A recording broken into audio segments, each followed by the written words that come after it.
Hello दोस्तों, मैं हूं दिनेश के वोरा। न्यूज़ टाइम में आपका स्वागत है। हिंदुस्तान के आला तरीन अदाकार इरफान खान नहीं रहे।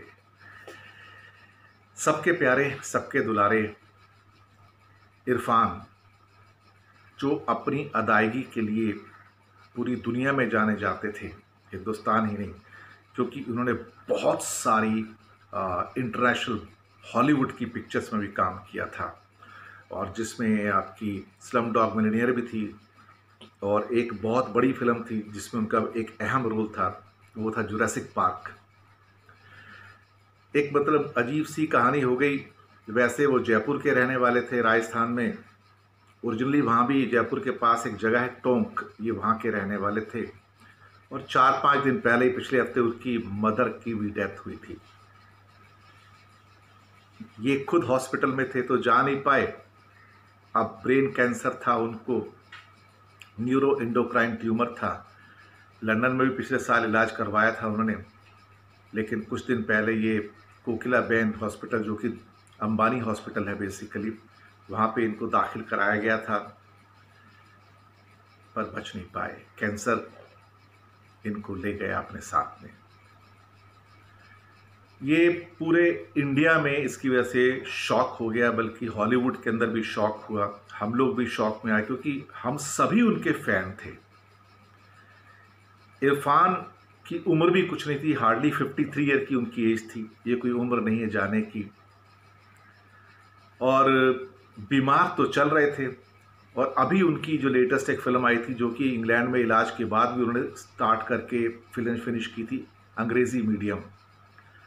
और शायद एक हफ्ता पिक्चर चली थी कि कोरोना के सिलसिले में सिनेमा हॉल बंद हो गए थे, और उन्होंने अपना यूट्यूब पे उस टाइम एक मैसेज भी छोड़ा था कि हेलो भाइयों बहनों, मैं इरफान आज आपके साथ हूँ भी और नहीं भी। ये मैं पढ़ के बता रहा हूँ कि उन्होंने क्या कहा था। खैर, ये फिल्म मेरे लिए बेहद ख़ास है। मेरी दिली ख्वाहिश है कि आप उसे उतने ही प्यार से प्रमोट करूं जितने प्यार से हमने इसे बनाया है। पर मेरे शरीर के भीतर कुछ अनवांटेड मेहमान बैठे हैं, उनसे वार्तालाप चल रहा है। वार्तालाप मतलब बातचीत चल रही है। देखते हैं ऊँट किस करवट बैठता है। जैसा भी होगा आपको इत्तला कर दी जाएगी। अब उस ऊँट ने करवट ले ली है, और ये खबर आई कि इरफान आज नहीं रहे। एक बार उन्होंने अपने इंटरव्यू में कहा था, ट्वीट करके, जिंदगी में अचानक कुछ ऐसा हो जाता है जो आपको आगे लेकर जाता है, और ज़िंदगी के पिछले कुछ दिन ऐसे ही रहे कि मुझे एंडोक्राइन ट्यूमर नामक बीमारी हुई। आज वर्सोवा में, बॉम्बे के अंदर एक जगह है वर्सोवा, वहाँ पे एक कब्रिस्तान के अंदर उनको सुपुर्द खाक कर दिया गया। चंद लोग ही मौजूद थे। अब इन हालात में लोगों को बाहर निकलना भी बहुत दूभर हो गया है। और इरफान कहा करते थे कि एक कहावत है कि when life gives you lemon you make a lemonade. वो बोलते, फिर आगे वो कहते हैं कि बोलने में तो अच्छा लगता है, लेकिन सच में जब जिंदगी आपके हाथ में नींबू थमाती है तो शिकंजी बनाना बहुत मुश्किल हो जाता है। लेकिन आपके पास और चॉइस भी क्या है पॉजिटिव रहने के अलावा। तो ये उनका मैसेज था। National school of drama Delhi के स्टूडेंट थे। वहाँ से तो पूरे हिंदुस्तान के बड़े बड़े जो बड़े एक्टर्स हैं वो वहाँ से निकले। अनुपम खेर भी वहाँ से निकले हैं, और भी बहुत सारे एक्टर हैं एनएसडी के जो हैं। इरफान टोंक, जो कि जयपुर के पास जगह, मैं टोंक देखा हुआ, टोंक गया हूँ एक बार, होके वहाँ से गुजरा भी था मैं। तो वहाँ का एक नवाबी ख़ानदान है, उनसे ताल्लुक़ रखते थे, और उनका बचपन ही टोंक में गुजरा था। वो एक्चुअली क्रिकेटर बनना चाहते थे, लेकिन फिर बाई चांस वो एक्टिंग में आ गए, नेशनल स्कूल ऑफ ड्रामा में आ गए। यहीं से उनके कैरियर की शुरुआत हुई थी, करीब करीब 1984 के बाद, जब उनकी टीवी के पर्दे पर कुछ सीरियल्स आए थे, श्रीकांत और भारत एक खोज। भारत एक खोज श्याम बेनेगल का सीरीज़ था। श्याम बेनेगल तो बहुत बेहतरीन डायरेक्टर हैं, आप जानते ही हैं, और उन्होंने कहीं ना कहीं देखा जाए तो अभी बंग बंधु शेख मुजीबर रहमान की जो लाइफ है, उनके ऊपर भी उनकी फिल्म अभी तैयार हो रही है। बहुत सारी फेमस फिल्में दी इरफान ने। मकबूल, लंच बॉक्स, पीकू, पान सिंह तोमर, सलाम बॉम्बे से 1988 में उन्होंने शुरुआत की थी, मीरा नायर की फिल्म थी।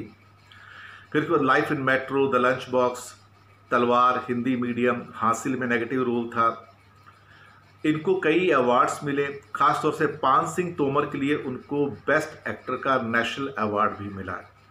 लाइफ इन ए मेट्रो के लिए बेस्ट एक्टर का, इसके अलावा हिंदी मीडियम के लिए बेस्ट एक्टर का अवार्ड मिला, और भी बहुत सारी फिल्मों के लिए। तो इनको फिल्म फेयर के अवार्ड, नेशनल अवार्ड हमेशा मिलते रहे, क्योंकि इन जैसे कलाकार बहुत कम पैदा होते हैं।